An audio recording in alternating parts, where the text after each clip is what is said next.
মাদুরহাটের উন্নয়নে আরো 25 লক্ষ বরাদ্দ। পশ্চিম মেদিনীপুরের সবংয়ের জনসংখ্যা হল 3,08,000। তাদের মধ্যে 1,41,000 মাদুর শিল্পী। সবংয়ের 70% মানুষই মাদুর বোনা ও মাদুর চাষের উপর নির্ভরশীল। সেই মাদুরকে আঁকড়ে ধরেই সবংয়ের মানুষেরা জীবন জীবিকার ভুল বদলে ফেলার স্বপ্ন দেখছে। কারণ মুখ্যমন্ত্রী মমতা বন্দ্যোপাধ্যায় কুটির শিল্পকে কর্মসংস্থানের প্রাণকেন্দ্র হিসেবে গড়ে তুলতে চান।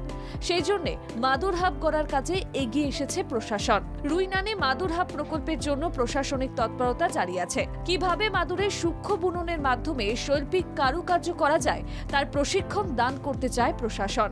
রোজগারের বাজার করতে আগামী দিনে তৈরি করা হচ্ছে এই কুটির শিল্পের হাব।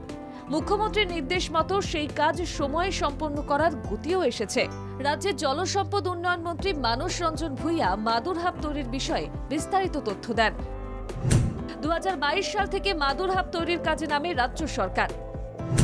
মাদুর হাবের জন্য 4,99 লক্ষের বেশি টাকা বরাদ্দ করে বাংলার সরকার।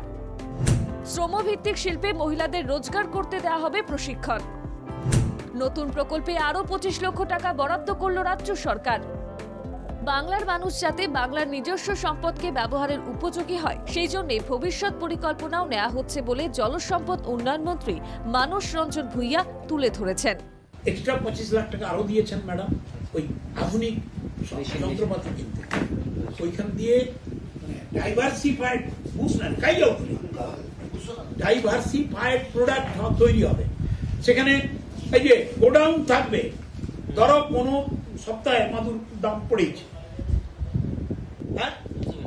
ট্রেনিং হবে, হোস্টেল হবে, আছে মেয়েদের। প্রতিটি গ্রামেই মহিলারা মাদুর শিল্পের সঙ্গে যুক্ত। মহিলাদের স্বনির্ভর করার কথা মাথায় রেখেই সবংয়ে তৈরি করা হয়েছে মাদুর হাট, যেখানে অত্যাধুনিক মেশিন দিয়ে অল্প সময় ব্যয় করে তৈরি হবে মাদুর। এই মাদুর হাটের উদ্বোধন করেছেন মুখ্যমন্ত্রী মমতা বন্দ্যোপাধ্যায়। আর এই মাদুর হাটে এবার অত্যাধুনিক মেশিন কেনার জন্য ইতিমধ্যেই 25 লক্ষ টাকা এসেছে বলে খড়গপুরে জানান রাজ্যের মন্ত্রী মানস রঞ্জন ভূঁইয়া।